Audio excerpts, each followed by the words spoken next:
Good day, everyone. I am Joanna May A. Together with my groupmates, Hannah Mamba and Karil Rivera.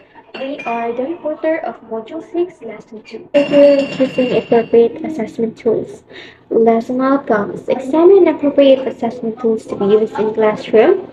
Reviewed assessment used by the teachers and determine if it is applicable in the 21st century. Decided the type of measure to be utilized. Assessment methods. These are the strategies, techniques, tools, and instruments for collecting information to determine the extent to which students demonstrate desired learning outcomes. Teachers need to select tools to assess student achievement and the target outcomes. Student learning styles vary widely, and their strengths and challenges with respect to assessment vary as well. Teachers need to consider that variation as they choose assessment for their courses. The first step in attaining competency in selecting appropriate tests involves understanding the purpose or purposes for which an assessment is given. The following may be considered in choosing appropriate assessment tools. Number one is goals of assessment. Number two, methods of assessment, either direct or indirect, and the interval in giving assessment. The teacher may either utilize direct or indirect method.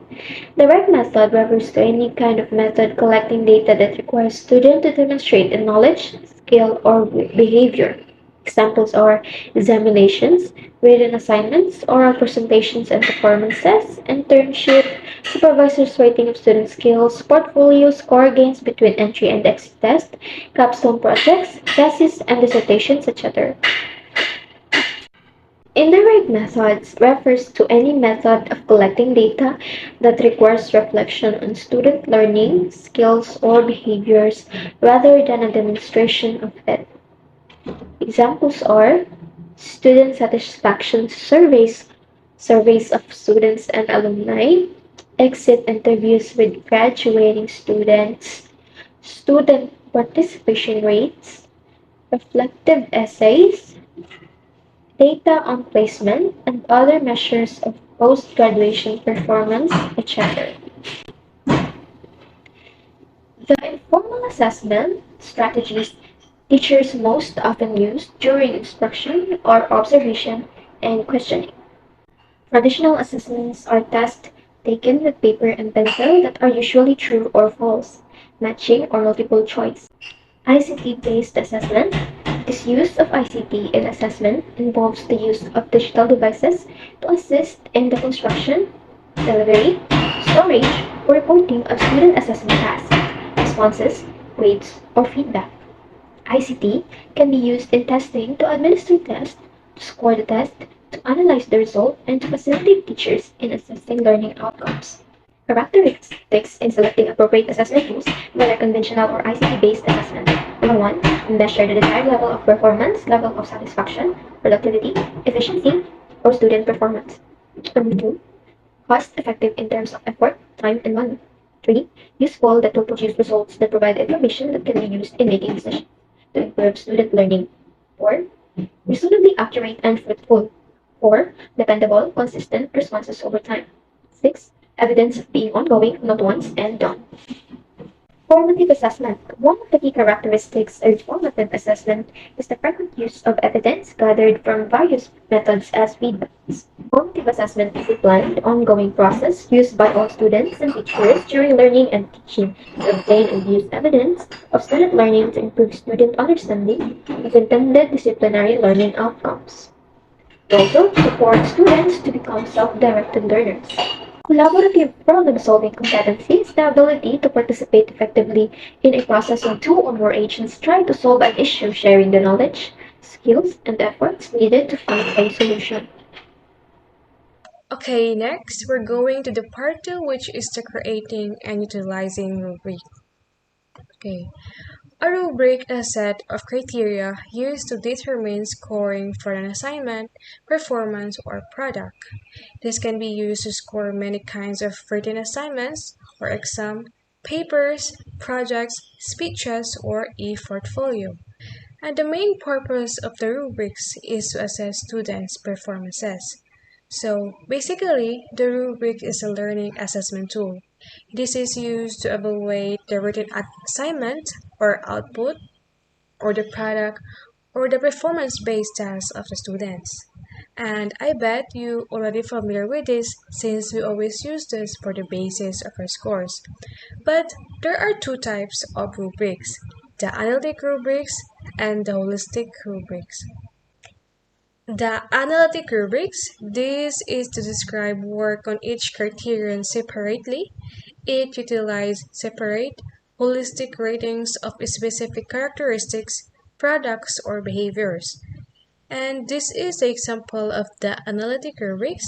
As you can see in the standards, there are lots of column, which is the adequate, competent, good, and the excellent.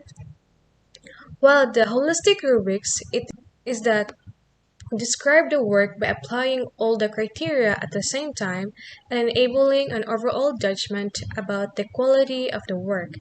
This is to utilize holistic ratings for a product or behavior. And this is the example of the holistic rubrics. As you can see, direct na siya, like isa ra gyud siya ka column, unlike sa analytic rubrics, there are lots of column. To be more precise, the key points of the two rubrics is that the analytic rubrics, it describes the criterion separately, while the holistic rubrics, it describes at the same time. So let's proceed to electronic portfolio.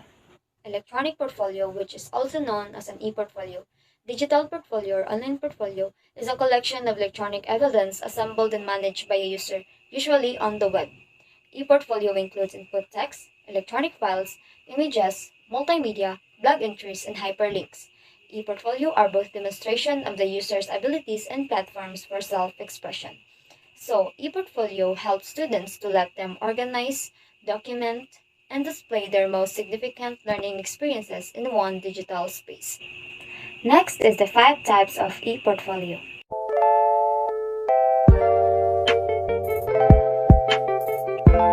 Ideal portfolio.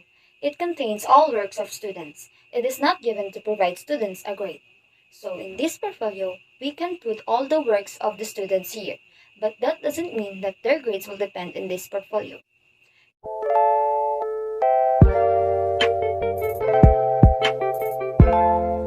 Showcase a professional e-portfolio. These portfolio are primarily a way to demonstrate or showcase the highlights of a student's academic career. So, this portfolio is often used to share or showcase a student's best achievements or evidence of learning. So, it is like a collection of their best work.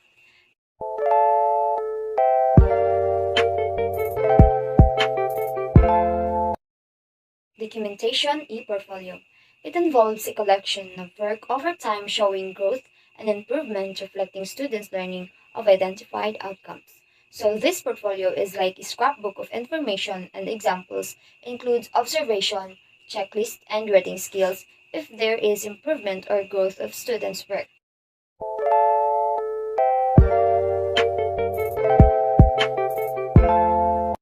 Learning e-portfolio, typically created by students as part of a learning activity as a way to demonstrate learning and the learning process, often shared with other students to elicit peer feedback.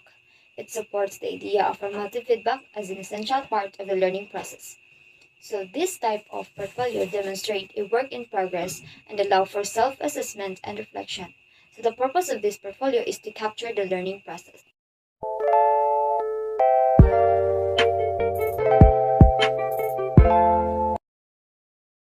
Evaluation or assessment e-portfolio. The teacher may utilize this for both formative and summative assessment feedback. So this portfolio is used to document what a student has learned or demonstrate that they have mastered elements in the subject.